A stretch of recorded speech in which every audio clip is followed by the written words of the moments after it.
정말 솔직히 말씀드리자면요. 현직 시절엔 제 월급이 2천만 원이 넘었어요. 상여금까지 합치면 3억 넘긴 애도 있었죠. 남들은 부럽다 했지만 지금 은퇴하고 보니 허무해요. 얼마 전 서울에서 만난 전직 대기업 임원 박 선배가 제게 들려준 이야기입니다. 현역 시절 잘 나가던 임원도 결국 같은 질문을 하게 됩니다. 노후가 과연 안전할까? 오늘은 이 현실적인 고민을 함께 풀어보려 합니다. 많은 분들이 대기업 임원급이면 은퇴 이후에도 돈 걱정 없는 삶을 살 거라 상상합니다. 하지만 실제는 훨씬 복잡합니다. 나름대로 모아둔 돈도 금방 줄어들고 연금도 생각보다 넉넉하지 않은 경우가 많아요. 박 선배는 올해 63세입니다. 서울에 아파트 한 채가 있고 퇴직금으로 7억 정도 받았습니다. 국민연금은 월 120만 원 정도가 나옵니다. 퇴직연금은 한 달에 250만 원 정도 추가로 나오죠. 합치면 월 370만 원 남짓이 연금 생활비입니다. 이 정도면 나쁘지 않다고 생각할 수 있지만 서울의 생활비는 생각보다 큽니다. 박 선배는 이렇게 말했습니다. 매달 고정으로 나가는 게 많아. 건강보험료, 관리비, 자동차 유지비, 부모님 병원비 지원까지 하면 한 달에 300만 원이 그냥 사라져. 외식도 여행도 못하고. 첫 번째 사례. 부산에 내려간 임원 출신 김 씨의 사례도 들어봤습니다. 김 씨는 58세에 명예퇴직을 했습니다. 퇴직금으로 5억 정도를 받고 수도권 집을 팔아 부산에 3억짜리 아파트를 매입하고 나머지를 저축했습니다. 문제는 저축 이자가 너무 낮았다는 겁니다. 한 달에 40만 원 정도 이자가 나왔는데 생활비가 250만 원 정도 들다 보니 매달 적자가 났어요. 결국 62세부터는 경비원 일자리를 구해 매달 180만 원을 벌면서 겨우 생활비를 맞춥니다. 김 씨가 한 말이 인상적이었어요. 사람들이 임원이면 평생 편할 줄 알아. 근데 나도 월급 끊기니까 똑같이 불안해지더라. 두 번째 사례. 또 다른 경우 60대 초반의 IT 대기업 부장으로 은퇴한 이 선배는 퇴직금 4억과 개인연금이 조금 있었지만 자녀 교육비가 문제였습니다.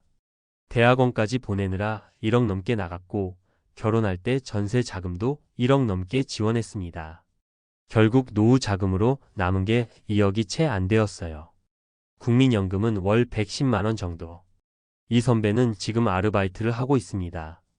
주차 안내하는 거 편하진 않지만 규칙적으로 움직이고 사람도 만나니 나쁘진 않아. 다만 애초에 내가 너무 낭비했어. 스스로 반성하더군요.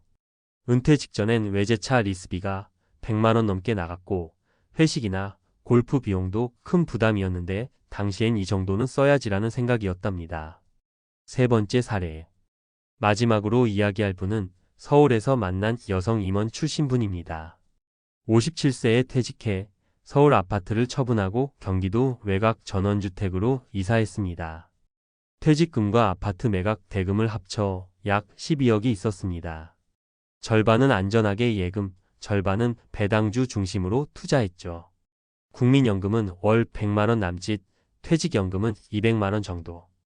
이분은 비교적 잘 준비된 편이었지만 물가 상승이 큰 부담이었습니다. 전원생활도 생각보다 비용이 많이 들었습니다. 정원 관리도 사람 쓰면 한 달에 30만 원 넘어요. 겨울엔 난방비가 50만 원 넘게 나가고. 그분의 조언이 인상적이었습니다. 내가 대기업 임원이라서 뭐가 달라질 거라 생각했는데 결국 은퇴 후엔 소비를 줄이는 게 제일 중요하더라고요. 이 세 가지 이야기를 들으면서 느꼈습니다. 우리가 흔히 생각하는 대기업 임원의 노후도 결코 안전지대가 아닙니다. 연봉이 아무리 높았어도 퇴직 후 고정 수입은 확 줄고 생활비와 물가 상승은 계속 부담됩니다. 그리고 은퇴 직전까지의 소비 습관이 정말 중요합니다. 많은 임원들이 체면 때문에 외제차를 타고 비싼 골프 멤버십을 유지하다가 막상 퇴직하면 허둥지둥 지출을 줄입니다.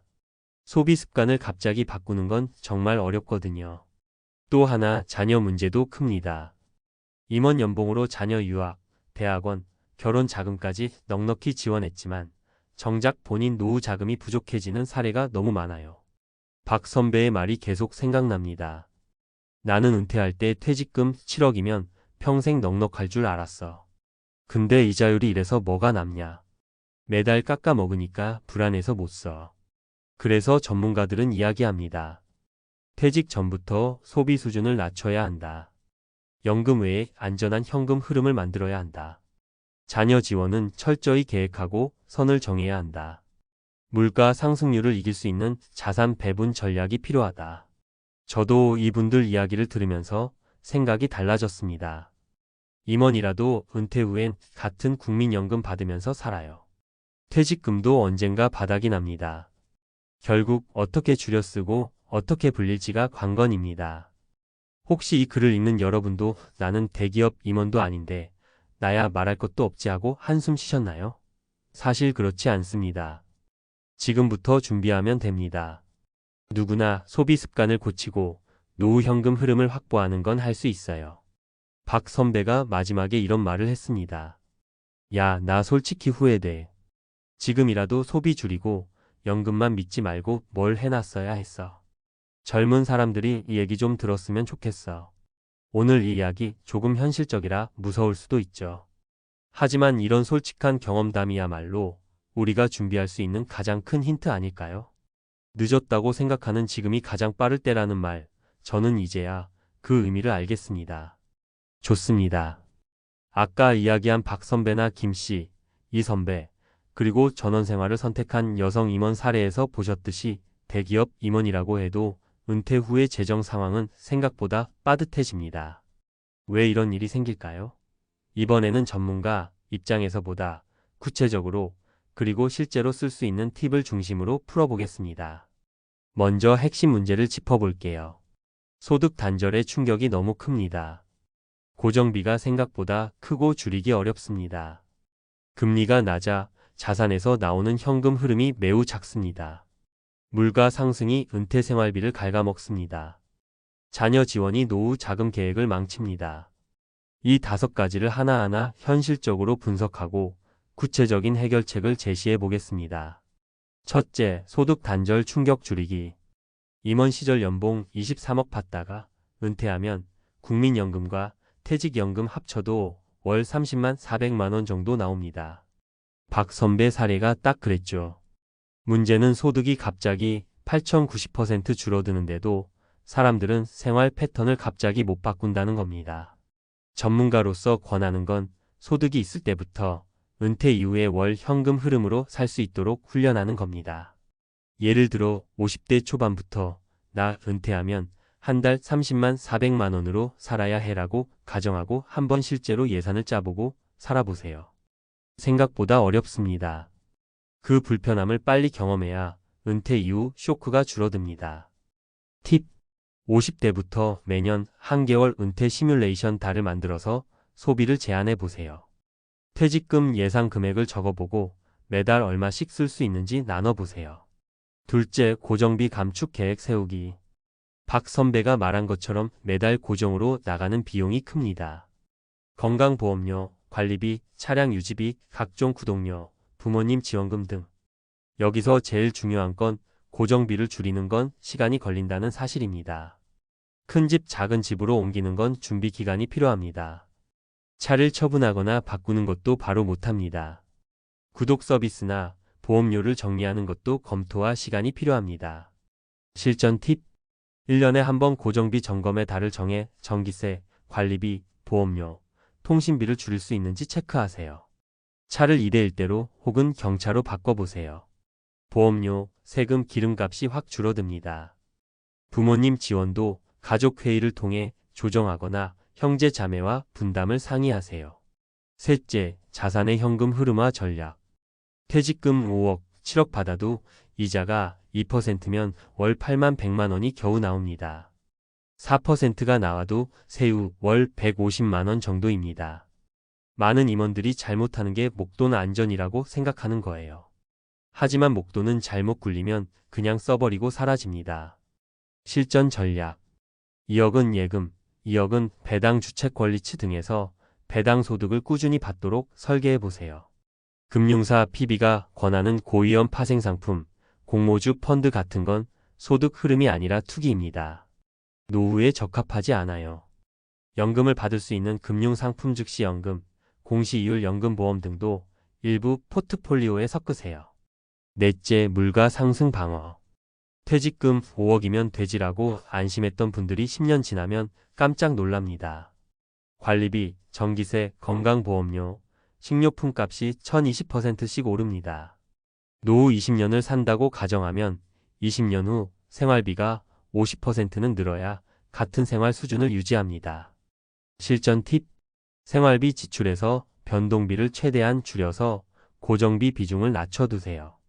투자, 포트폴리오의 일부는 물가를 따라갈 수 있는 자산 배당주, 리츠, 물가 연동체 등을 포함하세요. 정기적으로 물가 상승률 반영 예산을 업데이트하세요. 다섯째, 자녀 지원 계획의 명확화. 이 선배 사례처럼 자녀 결혼자금, 전세자금, 유학 비용이 노후 자금을 갉아먹는 경우가 정말 많습니다.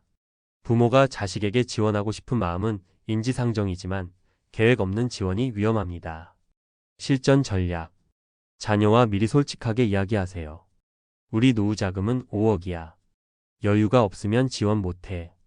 지원할 금액 상한선을 정해두세요. 얘 결혼자금 5천만 원 한도. 자녀가 성인이 된 후에는 재정 교육을 해주되 무조건 지원하지 않는 원칙을 세우세요. 마지막으로 전문가로서 드리고 싶은 현실적인 권고. 많은 은퇴 준비 강의나 책이 투자 수익률 얘기만 강조하지만 정작 현실적으로 가장 효과적인 건 소비 통제입니다.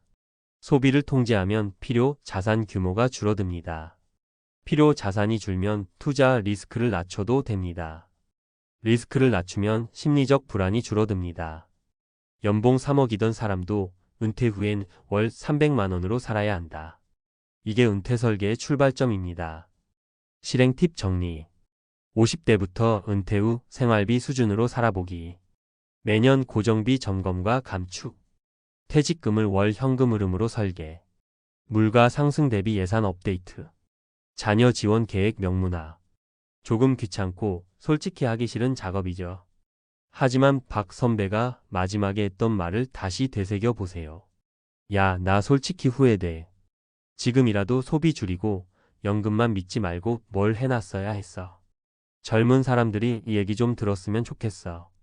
은퇴 준비는 화려하거나 거창한 게 아닙니다.